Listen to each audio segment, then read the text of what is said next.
Mi carrera en su inicio dio muchos saltos. Y yo creo que cada uno de esos saltos me trajo, pues, una reflexión, un conocimiento, un desarrollo personal desde el aspecto del conocimiento de mi profesión. Y fueron cosas fundamentales. Yo creo que haber podido ser parte de la Academia Municipal de Arte Dramático de La Habana y haber tenido los maestros que tuve en ese entonces, en los principios del primer ingenio de los 80, fue determinante para mí.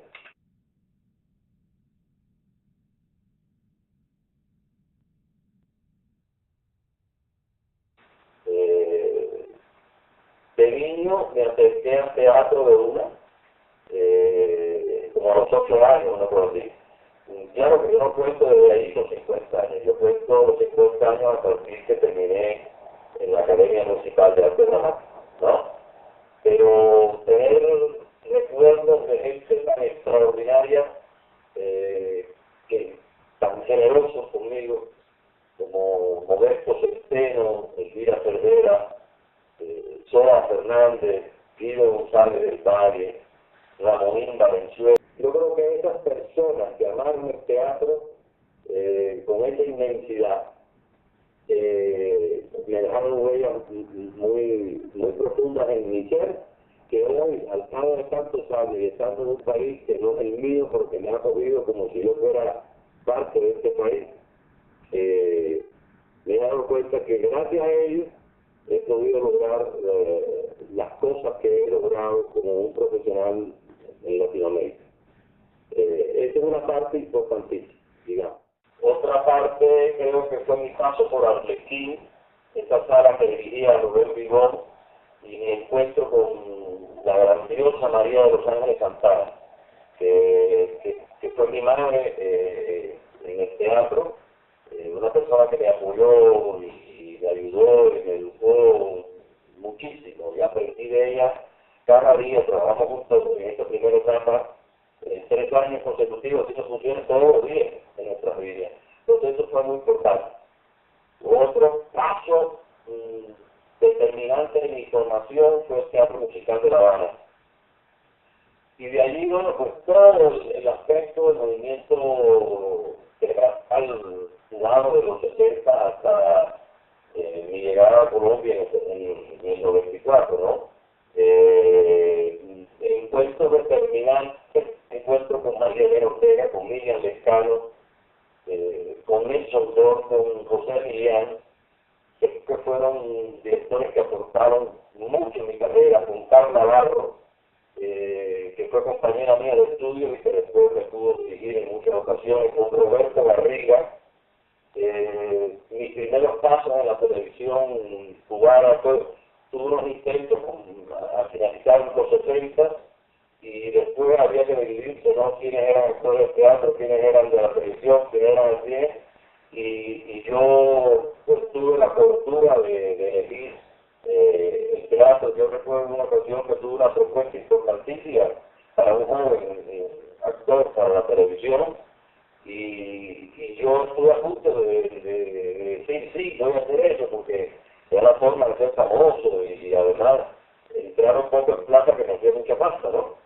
Y un segundo antes dije, no, porque haciendo el zorro no hago Hamlet, y yo quería ser Hamlet. Y esa fue también una definición en mi vida y en mi carrera. Conocer a maestros como Abel Escartín, Vicente Revuelta, Adolfo de Luis, fueron cosas, Humberto Arenal, fueron cosas muy determinantes. Después, en el aspecto de la voz, Marcelino del Llano, Alberto San José. Mira, la lista es tan grande, el maestro Luis Trápaga, yo tuve una formación sólida en el trabajo del cuerpo, y sentí una necesidad de expresar a través de mi cuerpo como un instrumento de trabajo fundamental.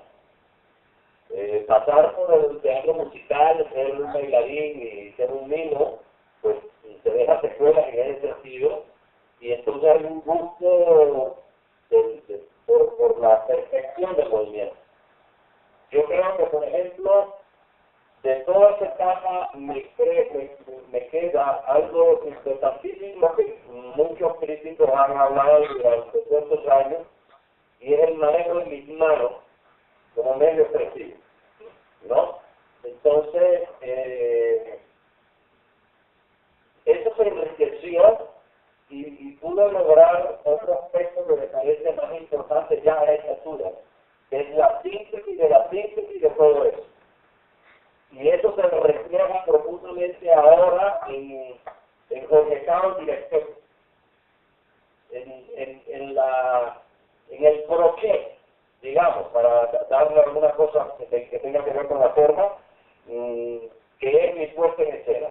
El engranado que yo logro en una puesta en escena donde yo, fundamentalmente, que soy un amante de la poesía, cosa que tú sabes,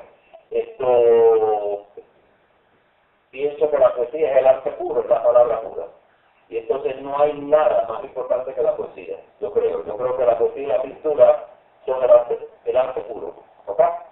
Entonces, si yo puedo trasladar eso, esas esencias que son las impresiones que los grandes maestros que pude leer, que en algunos casos pude compartir, como es tu caso, cómo esas cosas quedaron en mí y cómo eso yo lo llevé al teatro. Y eso, digamos que es la estética formal de Jorge Carlos, director, que a la vez, yo vivo en América Latina, nunca hay dinero para el teatro, y por lo tanto, yo tengo que hacer más para poder mantenerme haciendo cosas de teatro. Me ganaron las plata de la televisión y me lo gasto en el teatro, etcétera. Y aprovechando que la televisión me ha dado un nombre, sobre todo en Hispanoamérica, pues juego porque yo soy el director, pero tengo que aparecer en el retrato para que la gente vaya al teatro, ¿me lo entiendes? Y juego con todo. Entonces yo creo que poco a poco yo no sería tan caprichoso de hablar una estética que me decía, pero sí algunas características que quien siga mi obra paso a paso se da cuenta que son aspectos recurrentes. Yo recuerdo cuando era niño y se produjo el mantenimiento de la televisión, ¿no? En los patios de mi casa de Caibalín, yo las teteras, yo cortaba sábanas y cogía 3 palos de escoba y los pegaba así y le ponía una caja de cartón, ¿no? Y esa era mi cámara de televisión. Entonces yo escribía guión, yo dirigía a todos los muchachos del barrio y por supuesto yo era el protagonista. Esto te estoy hablando 6, 7 años, ¿no?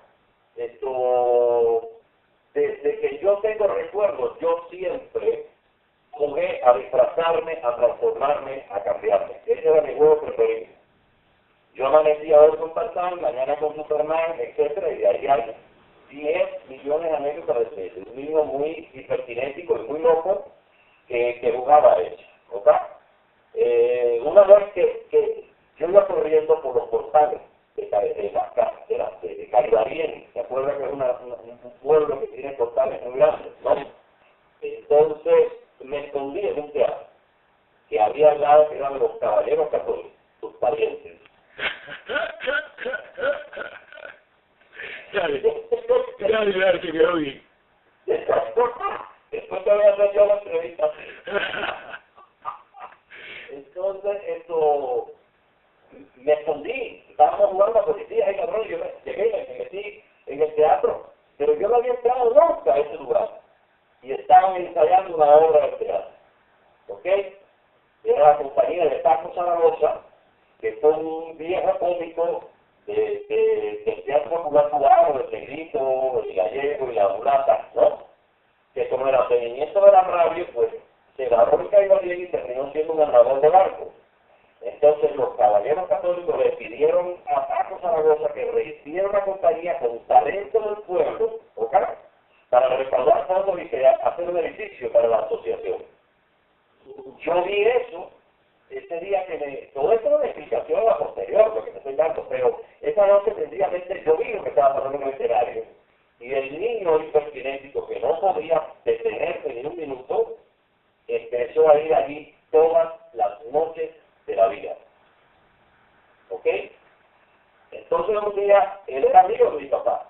Y un día, por preguntarme algo, porque veía, él sabía que yo era un niño muy tranquilo, ¿no? Entonces, gordito, si tú quieres hacer teatro, yo le dije que sí. Me dijo, ¿qué tú sabes hacer? Yo le dije, cantar. Entonces estaba allí, porque en esa época se hacía una obra ligera de los hermanos Álvarez Quintero o algo así, y después un espectáculo de variedades, ¿no? Y todos los actores de la compañía cantaban o bailaban o declamaban, como hacían en la época, etc. Y entonces el pianista estaba ahí, que era el maestro Pedro Coto.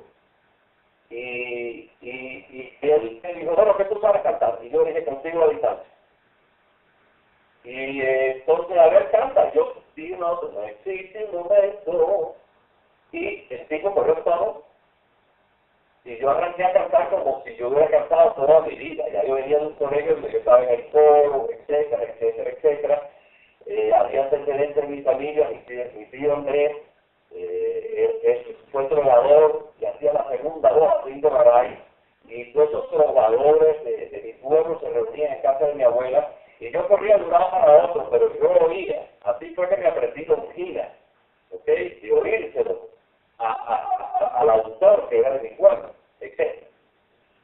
Entonces me gusté cantando y el tipo se dio cuenta que un niño de 8 años en el escenario que pudiera cantar y todo eso era algo muy atractivo para el espectador, la gente o los chiquillos, etc. Y en la segunda temporada me dio un papel. Era un mensajero de una tienda que llamaba El Regalo del Novio, la obra, y el tipo, el niño decía, esta carta y este paquete lo manda el señor Gómez Rendicillas. Era lo único que tenía que decir, ¿no? Pero la escena era con Paco Zaragoza, y el tipo, yo entro, digo mi texto, me tenía que ir, me iba a dar un dinerito, y yo me iba, y resultó que empezó a improvisar, y el niño empezó a improvisar, y él enloqueció cuando sintió la primera carcajada. Yo no había oído nunca que nadie se riera de nada de lo que yo decía, de lo que yo hiciera. Y esa fue la primera vez que oí una carcajada. Cuando oí una carcajada, enloquecí. Entonces, yo empecé a improvisar y a hablar de todo lo que me dio la gana en el escenario, y él me siguió hasta que me sacó del escenario. Y eso fue éxito total. Desde entonces yo nunca me he bajado del escenario. Nunca. Ese amigo mío de Cabibalín, el maestro Pedro Coto, estaba en el grupo de Peruchín en el Karachi, que estaba muy cerca de donde tú vivías. Sí, cómo no. Entonces yo toda la noche, cuando salía del escuela dramático, me iba para allá un rato y hablaba y cantaba con el corriente, y ellos me decían, canta Jorge, y yo cantaba toda la noche ahí gratis. Y entonces un día me dijo, Peruchín, ven acá, tú vienes aquí todos los días, canta gratis, porque tú no te conviertes en cantante de solo. Y yo canté, y así tuve unas pláticas para más desahogado, porque yo vivía mantenido del tío Antonio Castro, en una casa de golpes, ahí en el Alaska, que se destruyó, frente al lado del pabellón Cuba, frente a Telecub y frente a lo que fue la funeraria. Ahí yo vivía, en la funeraria Caballero. Y entonces, bueno, pues empecé a cantar. Y esas canciones que me ayudaron desde el punto de vista económico, eran las canciones del film, ¿no? Se quedaban en mi cabeza. Pero después, andando con el tiempo, yo volví a cantar en el musical, y como tú bien dices, yo canté en el Teatro Dramático, cada vez que podía, pues cantaba. Todo eso se quedó en mi cabeza, pero se quedó como que era algo que yo debía, que le debía a Jorge Castro. Y hace 2 años me produje yo mismo un disco que se llama Bolero para un actor, que es un espectáculo muy hermoso que está ensamblado con los mejores canciones del film. Son 15 canciones del film y 15 textos de poetas latinoamericanos. Entonces voy narrando el espectáculo. En el disco no están todos los textos porque no hay costumbre que exista un disco con tantos textos. Entonces hay pequeños fragmentos en el disco, pero en el espectáculo, que es lo que más me interesa porque es mi contacto con el espectador, sí están esos textos.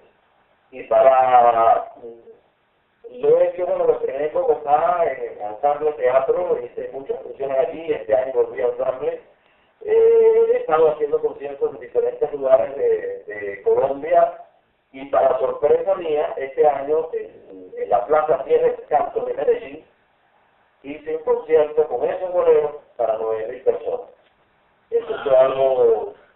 extraordinario porque cuando llegué al lugar, yo sabía que yo estaba dentro del mundo de la Feria de las Flores, pero no tenía la impresión que yo iba a tener esa magnitud, no tenía. Por supuesto, estaban todas las condiciones escénicas como para que eso saliera muy bien. Me acompañó Rolando Herrera, con Edita, que es un mago de la guitarra. Cuando Rolando toca la guitarra, se trajo una sinfónica. Y creo que fue una experiencia de ese mismo año muy grave, en noviembre en la Plaza de los Pies de Casa, para 9.000 personas. Tú, que llenas todo de alegría y juventud, que ves fantasmas en la noche de trasluz y oyes el canto perfumado del azul. Vete de mí,